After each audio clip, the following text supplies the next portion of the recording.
जी नमस्कार। हेलो। हाँ नमस्कार। हाँ नमस्ते सर, नमस्ते। राशिद नसीम बात कर रहा हूँ शाइन ग्रुप से। जी, नमस्ते। आपकी मेल शायद आई हुई है, आपने अभी किसी से बात करी है ग्रुप में एक नंबर लेकर के, तो क्योंकि वो ऑलरेडी उनका नंबर सेव था हमारे पास, तो उन्होंने आपका मैसेज मुझे भेजा है। क्या नाम होगा आपका भाई साहब? मेरा नाम शिवनंदन प्रसाद है। एक मिनट हमने सारा फंड भेजा है जी, एक मिनट शिवनंदन प्रसाद। शिवनंदन जी। ओके जी, शिवनंदन जी, आपकी ईमेल आईडी क्या है? शिवनंदन 2383 एक मिनट एक मिनट gmail.com। एक मिनट एक मिनट शिवनंदन स्पेलिंग आप लिखते हैं SHIV Shiv NAND NDA। Shivnandan प्रसाद, यही ना आपका? 18 लाख रुपए हाँ का जी डिपॉजिट फॉर PCBG, यही ना जी आपका? वेट जी वेट जी। वेट वेट बस एक मिनट होल्ड करिए। 22 तारीख को आपने मेल भेजी है मेरे को। 22 जनवरी को आपकी मेल आई है, 6 दिन पहले, यही ना? जी तासी जी नौबतपुर पटना में 2 लाख रुपया 2018 में, जी यही ना आपका? जी जी। अच्छा, सीधे में 2 लाख। राइट राइट, आपका नंबर भी रिपीट में नीचे 5। लिखा हुआ है। ठीक ठीक ठीक। शिवनंदन जी, जी, आप मुझे सिर्फ एक सवाल का ये जवाब दें कि आपके एसोसिएट कौन थे इससे पहले, जिनके जरिए आपका ये बुक हुआ, कौन था वो? ये एसोसिएट थे सर, एक पटना में कराए थे सर, आर्यन करके था। आर्यन भार्गव। आर्यन, हाँ, आर्यन। आर्यन भार्गव पूरा नाम था आर्यन, क्या? ये याद नहीं, लेकिन आर्यन नाम था, आर्यन। बनारस का लड़का था?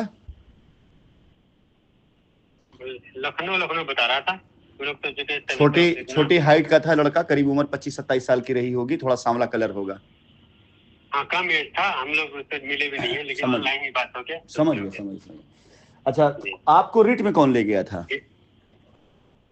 रीट में सर ये बिजनेस केसरी बोला था कि हम लोग कर रहे हैं, कर देते हैं, बस यही था। हमको भी भेजिएगा, हम बोले खाली उसको बता दिए ऐसे ऐसे है, बस वो डाल दिया।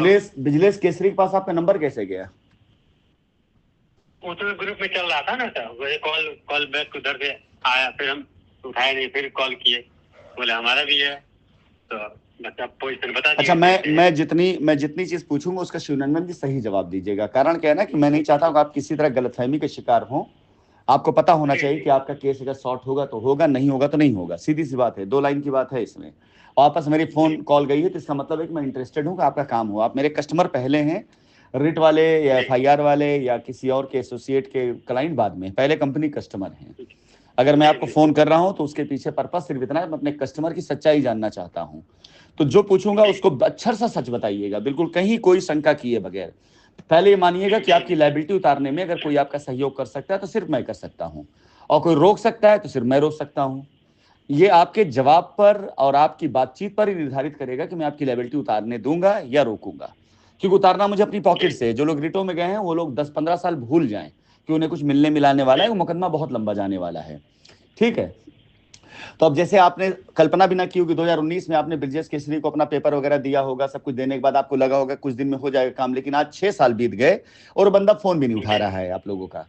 तो ऐसे ही अगले 6-7-8-10 साल और बीत जाएंगे और कहीं से कोई वो नहीं होगा। तो मैं आपसे सवाल ये करना चाहता हूं कि आपने जो अपनी मेल भेजी तो इसमें आपने अपनी रिट का जिक्र क्यों नहीं किया कि आपने एक रिट में भी शामिल हुए हैं? क्योंकि ये आपको करना चाहिए ना। अगर ऑलरेडी आप एक रिट में गए हुए हैं और आप मुझे भेज रहे हैं अपनी मेल, और मैं इसको लेकर बाकायदा फिर से कोर्ट में जाऊंगा, तो ये आपकी नहीं बल्कि मेरी उसको खराब करेगा। फिर ये होगा कि कंपनी, क्योंकि हमने एक अवसर दिया है लोगों को, ये हमारी मजबूरी नहीं है कि हम कस्टमर की लायबिलिटी उतारें। कोर्ट ने आदेश दे दिया है, आज मैं चुप मार के बैठ जाऊं कि भाई आप तो रिट में जा चुके हैं, तो ना तो कोर्ट मुझे कुछ नुकसान पहुंचाएगी, ना पुलिस नुकसान पहुंचाएगी, जितना होना तो हो चुका, और ना आप मुझे कोई नुकसान पहुंचा सकते हैं। क्योंकि अगर आप कुछ भी मुझे उल्टा सीधा कोई भी ऐसे शब्द मैसेज भी लिखेंगे तो भी वो आपके खिलाफ कानूनी एक्शन हो जाएगा। क्योंकि माननीय उच्च न्यायालय ने आदेश दिया कि आप जाइए CBI कोर्ट में क्लेम जमा करिए। आप जाके वहां जमा कर सकते हैं, मैं कोई इससे एतराज नहीं है।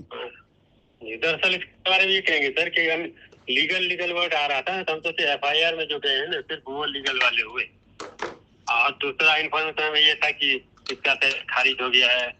तो भाई देखिए, एक बात मुझे आप बताइए, ये तो आपकी गलती कि आप लीगल का मतलब, आप हाई कोर्ट में अगर रिट डाली जा रही है, खारिज ओरिज नहीं हो गया है। मैं बताऊं क्या हुआ है।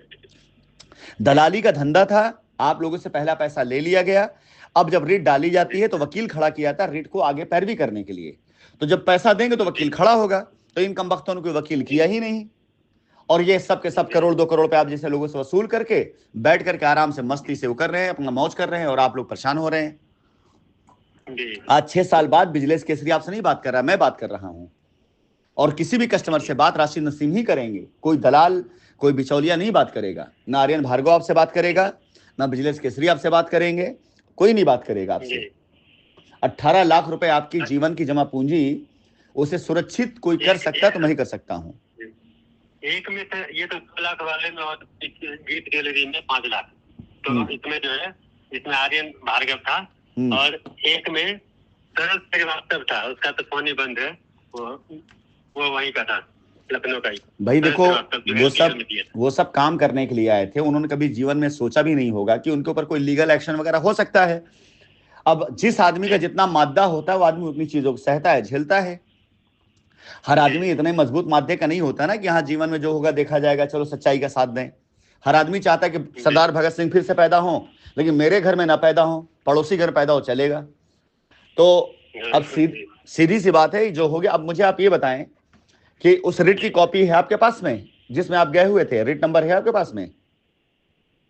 नहीं, वो सब नहीं भेजा, वो तो भेजा नहीं। एक बार स्क्रीनशॉट दिखाया था कि ये देखिए, बस बीच से दे दिया था, बस। नहीं तो आप जैसे कस्टमर के लिए मेरे पास एक ही रास्ता है कि पहले उस रिट के खिलाफ मैं आपका एक बयान में करवाऊं, क्योंकि 2 जगह तो आप नहीं जा सकते हैं। हमारी वाली जो रिट में जाएगा उसके लिए कंपनी गारंटी दे रही कि हमारे ये कस्टमर किसी तरह के लीगल में नहीं गए, लेकिन आप जैसे लोगों का अगर रिट में सम्मिलित मैं कर लूंगा तो पता ये चला कि हम कानून साथ खिलवाड़ कर रहे हैं, ये संभव नहीं है। तो 2 चीजें हैं, आपकी मेल आई हुई, इसके ऊपर मुझे आपसे एक मेल चाहिए होगी कि हाँ आप रिट में गए हैं और आपको रिट में बरगला के ले जाया गया है। आपको इसके बारे में कतई जानकारी नहीं थी, आपको रिट बरगला के ले गए हैं, आपको इसके बारे में कतई कोई वो नहीं था, संज्ञान था। और उस रिट के खिलाफ, ऐसी रिटों के खिलाफ भी हम रिट डलवाएंगे, और उन्हीं लोगों से डलवाएंगे जो ऐसी रिटों में गए होंगे कि हाँ ये रिट डाली गई, इसके बारे में मुझे कोई जानकारी थी नहीं, मेरा नाम इसमें